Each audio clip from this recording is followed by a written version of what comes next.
I was washing my hair by the river, but I found my shampoo had killed a fish. So I tried to start a fire by rubbing two sticks, but I never managed to succeed. I ended up using a lighter to light a cigarette to calm. That night, I still enjoyed a delicious grilled fish. It was so fragrant that even a bird couldn't resist sneaking a few bites. But the next day, I found the bird had also been poisoned, so I happily ate grilled bird meat. This is how I found the joy of survival on this deserted island. Until one day, I found an empty instant noodle packet with a seasoning sachet still inside. From that day on, all the wild meat lost its flavor.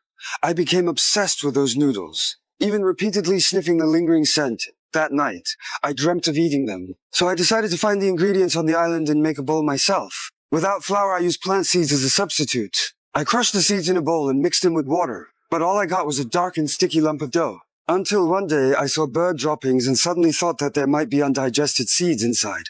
I picked them up and examined them closely, and I actually found seeds. I was overjoyed, so I used a credit card to collect more bird droppings, then looked for fertile soil to plant them. With this hope, I was full of motivation every day.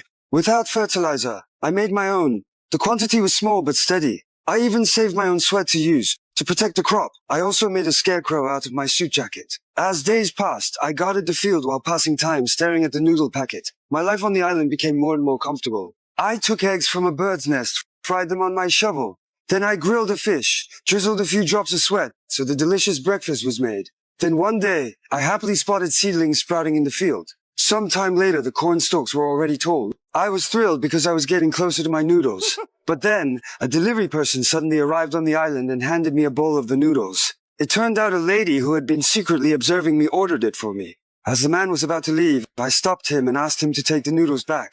Because the noodles wasn't just food anymore, it was a symbol of hope. Soon the corn fully ripened, and I could finally start making the noodles. I ground the corn, mixed it with water. Then I used a bottle to roll out the dough and cut it into strips. Finally, I boiled them. With everything ready, I performed the most important step, tore open the seasoning packet and mixed it into the noodles. A few minutes later, my noodles was finally ready. I took a careful bite and immediately shed tears of emotion.